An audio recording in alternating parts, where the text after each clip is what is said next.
I love a story like this, just seeing a teenage phenom continue to break through and continue to post unbelievable results. Mirra Andreeva is a player I've been high on for a while, and obviously seeing what she accomplished in Dubai was phenomenal in its own right. For her to go back to back with WTA 1000 titles, winning at Indian Wells. I mentioned it's not like Jack Draper had a cakewalk of a draw. My goodness, Mirra Andreeva is going through the gauntlet of players to win these events. You're talking about taking out veterans like Alina Svitolina, Grand Slam champions like Elena Rybakina, Iga Swiatek again, and then ousting world number one Arina Sabalenka in a comeback three-setter in the final. How unbelievable is this 17-year-old? It's I'm lost for words when it comes to Mirra Andreeva. You watch her on a tennis court and you see her, you just think, God, she's so young, she's so like fresh faced. She just has like a lot of smiling on a tennis court. That's what you want to see from somebody when they're young in their career, just enjoying their tennis. But to have that run of results. She's beaten Iga back to back in these tournaments. She's beaten Rybakina back to back in these tournaments. And like you said, to to put the icing on the top of the cake, to come back from a set down against Sabalenka, who literally just destroyed the Australian Open champion, dropping one game. When I saw her lose that first set of the final, I thought, oh no, like please don't say Saba's just going to do a number on her.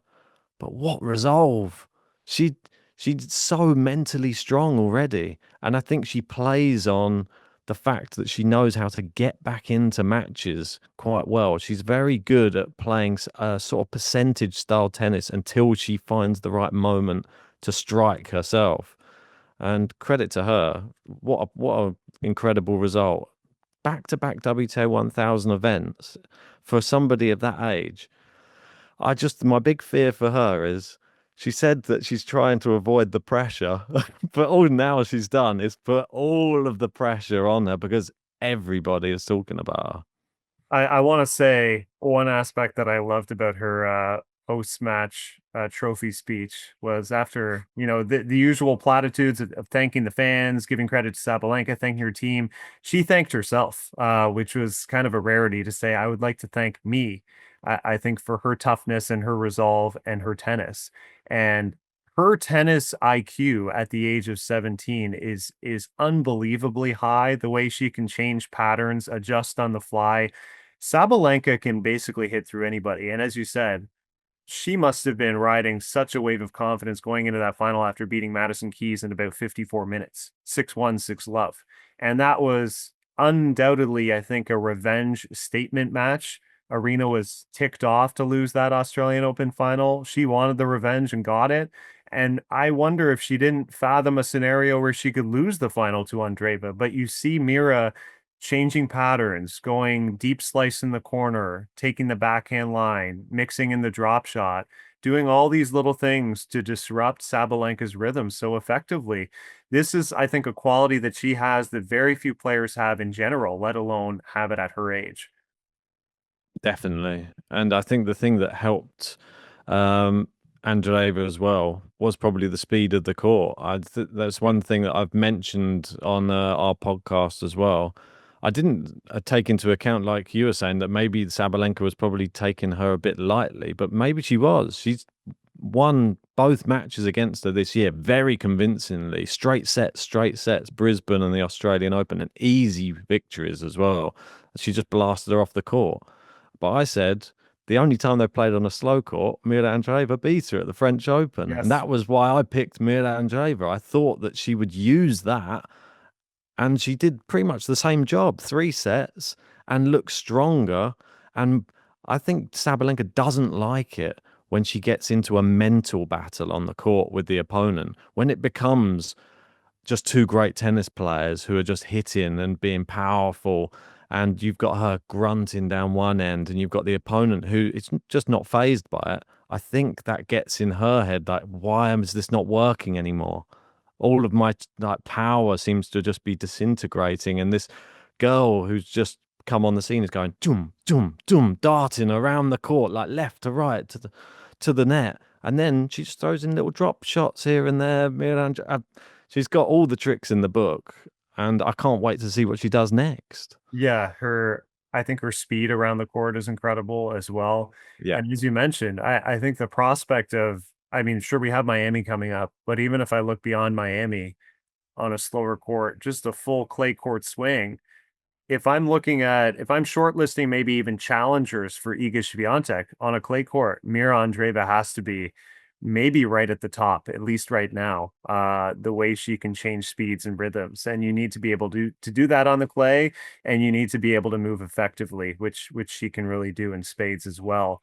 I look at some of the women's rankings right now, and Andreeva obviously, handsomely rewarded for her performances over the past few weeks. She's up to a career high number 6, which is stunning.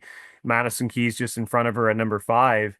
And then you look at the top four, Sabalenka is still first, Iga Swiatek second, Coco Gauff had a hot start of the year, Jessica Pegula number 4. I feel like none of these four in particular are really playing their best tennis right now. No, yeah, I totally agree. I think Iga has come with the sort of point to prove this year, and she's really looking to assert some dominance early on. She looks more herself, but we've got players that have now improved as well, that are now on the tour. So it's not ever going to be as plain sailing as it was when she had that 34 match winning streak. Never again, I don't think. There's too many people that have watched her game, studied it, and now can work out how they can sort of get inside and actually put her on the back foot. We know play deep against Iga, and it sort of keeps the wolf from the door, so to speak. So if you drop it inside the court, she finishes you off. Mirra Andreeva keeps everything deep, and yeah, it pays dividends.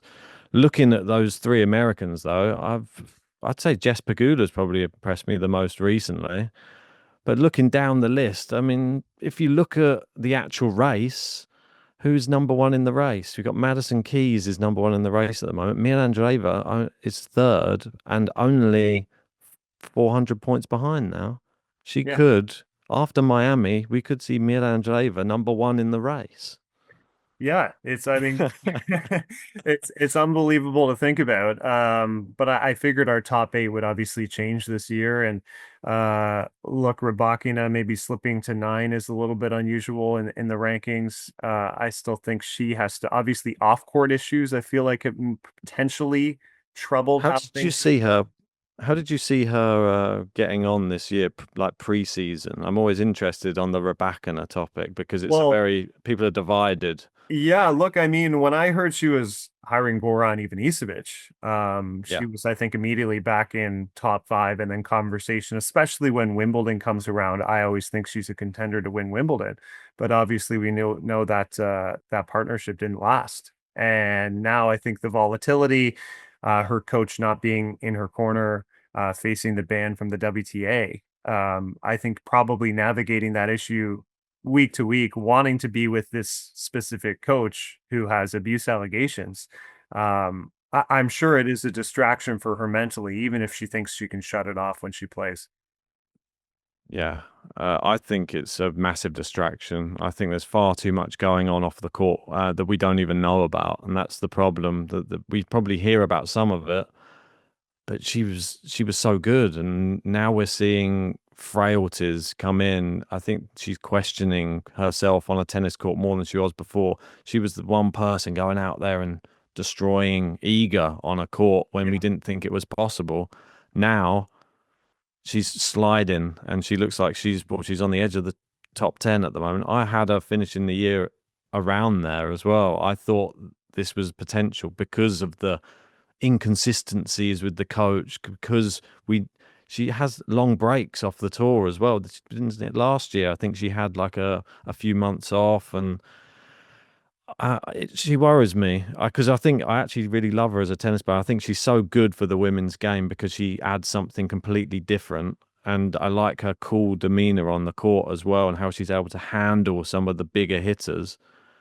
But we're Yeah. just not really seeing it right now from her. Yeah. No, that's Hopefully she gets it together soon. I I certainly hope so. I want to show one name who we had the fortune of I had the fortune to speak with her just before the beginning of the season. Just her abilities and skill set returning from giving birth to her first child, Belinda Bencic getting a huge win over Coco Gauff. And you look how fantastic a start to the season she's had in 2025. I mean, she was playing at the very tail end of 2024, I think made the right decision to play kind of challengers, lower level events and get her reps in. And the way she's responded so quickly, I mean, she's still young. She's just 28 years old and already quickly back inside the top 50, closing in on number 40. And you just feel like she's a threat any tournament she plays to make a quarterfinal or better. Definitely. I thought that she played fantastically. Abu Dhabi, when she won that after coming back, I was a bit shocked, to be honest. I didn't think that she would come back and hit the ground running, because we've seen other players come back and maybe not be the same. Osaka being one of them, very hit and miss. You don't really know what you're going to get from her. Bencic, literally the same player as when she left. Mhm. I think she maybe followed in the blueprint of Svitolina. When she came back, she looked her best I think I've ever seen Svitolina playing recently. So there's a few powerful mums on the tour right now. I think we're losing Azarenka. I think that she'll probably be gone from the tour soon, but she's served the sport very, very well. But she'll be one that's missed. I'll wrap up with this question, and I'll wrap up with a question about Canadians as well. But Miami Open, I mean, I'll say this now. I think given how close she was to winning Indian Wells and the surface being a little faster, Arena Sabalenka is going to be my favorite there. Okay. Yeah, it's a tricky one, because last year it was the return of Daniel Collins, wasn't it? We had Right. no one would have ever suspected Daniel Collins to go on that run. I don't think it's probably going to happen again, but I think we're probably going to get a different winner again. We've had a different winner every year for the last 4 years in Miami on the women's side. Rabakin has lost the last two finals. Will she even get to the final on this one? I'm not so sure. I think we could. I think it's going to be surely too much for Mirra Andreeva to do it again. I don't know if I can back three Masters. I don't know. Even my Yeah. craziness is a bit. It's going to Three be too much. three consecutive WTA 1000s is a bit of a tall order. But we'll I see if think she's still healthy and refreshed and ready to go, and maybe at least survive that first week and get a few more wins, extend this match winning streak. Thank you guys so much for watching us at Matchpoint Canada. If you like our work, follow along, hit the subscribe button below.